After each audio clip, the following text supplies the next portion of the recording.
3장 15절에서 17절 말씀입니다.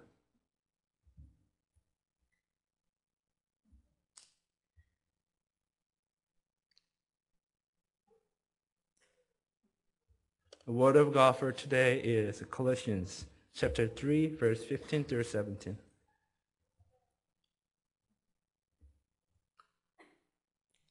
제가 봉독하겠습니다. 그리스도의 평강이 너희 마음을 주장하게 하라. 평강을 위하여 너희가 한 몸으로 부르심을 받았나니 또한 너희는 감사하는 자가 되라.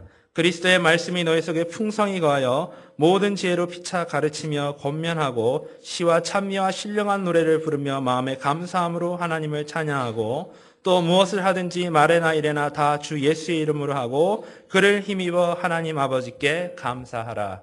아멘. 우리가 사용하는 감사라고 하는 말같이 소중한 말이 없습니다. 왜냐하면 감사가 있는 곳에 사랑이 샘솟고 인정이 있고 웃음과 기쁨이 있기 때문입니다.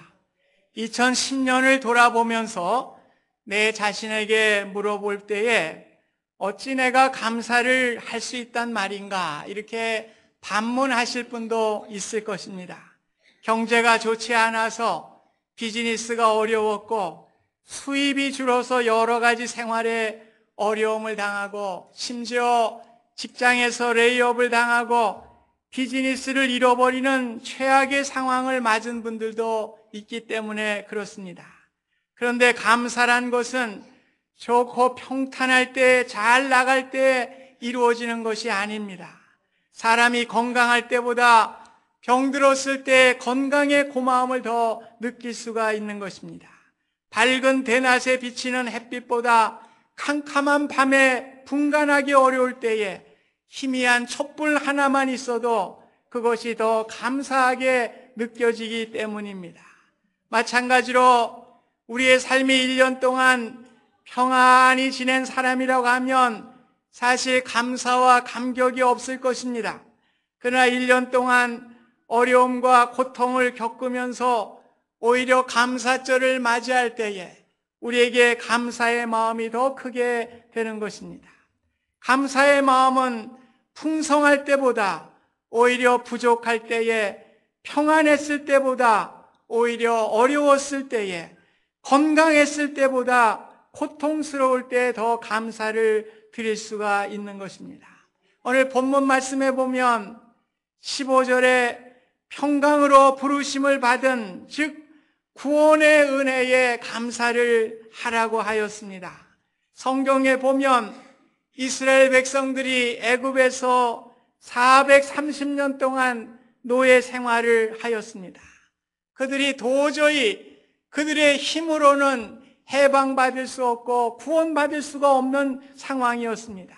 그러나 하나님은 긍휼히 여겨주시고 그들에게 구원의 은혜를 허락해 주셨습니다. 그뿐만 아니라 40년 동안 광야에서 그들을 먹이시고 드디어 하나님이 예비하신 가나안 땅에 들어가게 되었습니다. 그들은 그 땅에서 씨를 뿌리고 첫 번째 추수를 하게 됩니다. 그 추수한 곡식을 놓고 하나님께 감사를 드렸습니다. 하나님께 감사는 많은 수확을 얻어서가 아니라 애굽의 종살이로부터 구원하여 주시고 허락하신 땅에서 살게 하여 주신 하나님의 은혜에 감사를 드리게 되었습니다. 우리도 그렇습니다.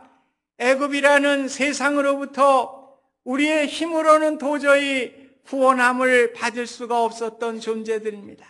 우리는 하나님의 은혜로 구원함을 받게 되었습니다. 우리의 가진 것이 풍성해서가 아니라 우리를 구원하여 주시고 소망의 천국을 바라보며 살아갈 수 있는 은혜를 주셨기 때문에 우리는 구원의 하나님을 높이며 감사하는 귀한 감사절이 되실 수 있기를 주님의 이름으로 축원드립니다.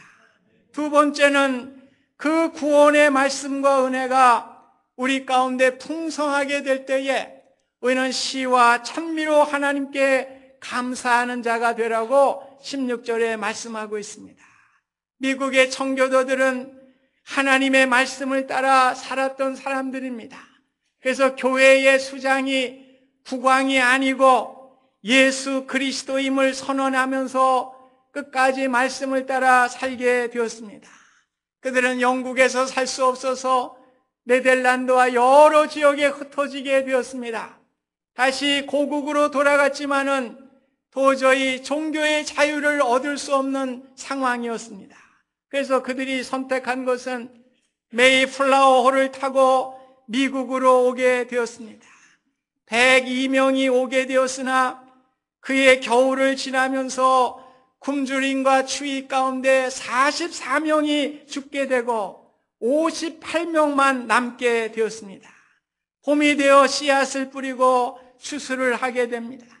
그들이 드린 감사의 예배와 찬송은 많은 수확 때문이 아니라 말씀을 붙들고 신앙생활을 할 수 있도록 지금까지 생존해주게 하신 하나님의 은혜를 감사하며 찬송하며 하나님께 감사를 드렸습니다.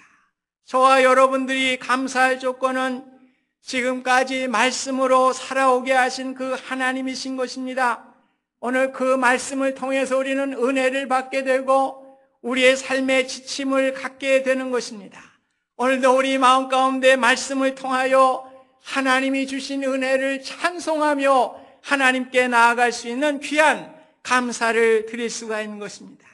우리는 하나님의 은혜가 너무 크다 보니까 그 은혜를 잊어버릴 때가 너무나 많이 있습니다. 깜깜한 밤에 등불을 켜주는 사람에게는 감사를 드리지만은 밝은 태양빛을 주시는 하나님에 대해서는 감사하기가 쉽지 않습니다. 죽어가는 환자에게 산소 호흡기를 통해 숨을 쉬게 해주는 의사에게는 감사하지만은 매일매일 순간순간마다 신선한 공기를 주시고 호흡하며 살아가게 하시는 하나님에 대한 감사를 잊어버릴 때가 많이 있는 것입니다. 지금까지 살아온 것이 내 힘과 능력으로 이루어진 것 같지만은 이루어 주신 분은 하나님이십니다. 잠언 16장 9절에 사람이 마음으로 자기의 길을 계획할지라도 그의 걸음을 인도하시는 분은 하나님이시라고 분명하게 말씀을 하셨습니다. 오늘 우리를 인도하신 하나님, 말씀 가운데 거하게 하신 그 하나님에 대하여 찬양하며 감사드릴 수 있는 귀한 감사절이 되실 수 있기를 바랍니다. 마지막으로는 17절에 모든 것에 다 감사를 드려야 한다고 말씀하고 있습니다. 바울은 골로새서를 쓰면서 모든 것에 감사하라고 말씀을 했습니다. 바울은 예수님을 알기 전에는 사내들인 공의회 회원이었습니다. 요즘으로 말하면 미국의 상원 의원이었습니다. 율법으로는 그 대가였습니다. 요즘으로 얘기하면 하버드 대학의 석학 교수에 해당되는 사람이었습니다. 또 많은 물질을 가지고 부유하게 살 수 있는 조건을 가졌던 사람이었습니다. 그런데 예수님을 알고 나서 모든 것을 다 내려놓고 오히려 예수님을 증거하면서 돌에 맞고 매를 맞고 감옥에 갇히는 어려움을 당하게 되었습니다. 그런데 이 모든 것들이 하나님께 감사의 조건이 되었던 것입니다. 왜 그렇습니까? 세상의 학문과 물질과 권세도 조금 지나면 없어지는 안개와 같은 것입니다. 결국 시간이 지나면 배설물과 같이 가치 없는 것임을 알았기 때문에 그렇습니다. 그러나 오직 주님을 향해 일한 모든 것들이 영원한 하나님의 나라에 쌓이는 축복임을 깨닫게 될 때에 그는 예수 안에서 모든 것을 감사하는 감사자가 되었던 것입니다. 여러분이 아시는 로빈슨 크루소라고 하는 소설이 있습니다. 배가 파손되어 무인도에 남게 됩니다. 영국으로 돌아올 때까지 28년이라고 하는 긴 세월을 무인도에 갇혀 지내게 되었습니다. 이러한 상황 속에서도 그가 죽지 않고 살게 해주신 하나님께 감사를 드렸습니다. 옷이 한 벌밖에 없는 것에 대해 불평하기보다는 오히려 섬이 따뜻하여 옷이 필요 없는 것에 대하여 감사를 드렸습니다. 친구가 없는 것에 대해 불평하기보다는 아름다운 자연과 함께 지낼 수 있게 하신 하나님께 감사를 드렸습니다. 고린도전서 10장 31절에는 너희가 먹든지 마시든지 무엇을 하든지 다 하나님의 영광을 위하여 하라고 말씀하고 있습니다. 무엇을 하든지 하나님의 영광을 위하여 하게 될 때 우리는 감사하며 감사의 축복의 삶을 살아가게 되는 것입니다. 감사절을 맞는 저와 여러분들이 나를 구원하신 하나님께 감사를 드리며 말씀 안에서 풍성하게 우리에게 은혜를 주시는 그 하나님을 찬송하시기를 바랍니다. 어떠한 상황 속에서도 우리가 감사하며 하나님의 영광을 위하여 하늘의 보화를 쌓아가는 감사자가 되셔서 우리의 삶이 더욱 기쁨이 충만하고 하나님의 은혜가 충만한 아름다운 삶을 살아가실 수 있기를 주님의 이름으로 축원드립니다. 감사하신 주님, 구원을 허락하여 주신 것 감사드립니다. 말씀을 주셔서 말씀 안에 평안과 은혜를 얻게 하여 주셔서 찬송하게 하여 주신 하나님 감사를 드립니다. 이 세상의 모든 것 다 지나가지만 영원한 하나님의 나라의 가치를 붙들고 살아가게 하여 주셔서 모든 것에 감사할 수 있도록 은혜 주신 하나님 감사드립니다. 이번 감사절에 우리의 감사가 더 크게 하여 주시고 감사를 전하는 아름다운 우리의 삶이 될 수 있도록 하나님 축복하여 주시옵소서. 예수님의 이름으로 기도하옵나이다. 아멘.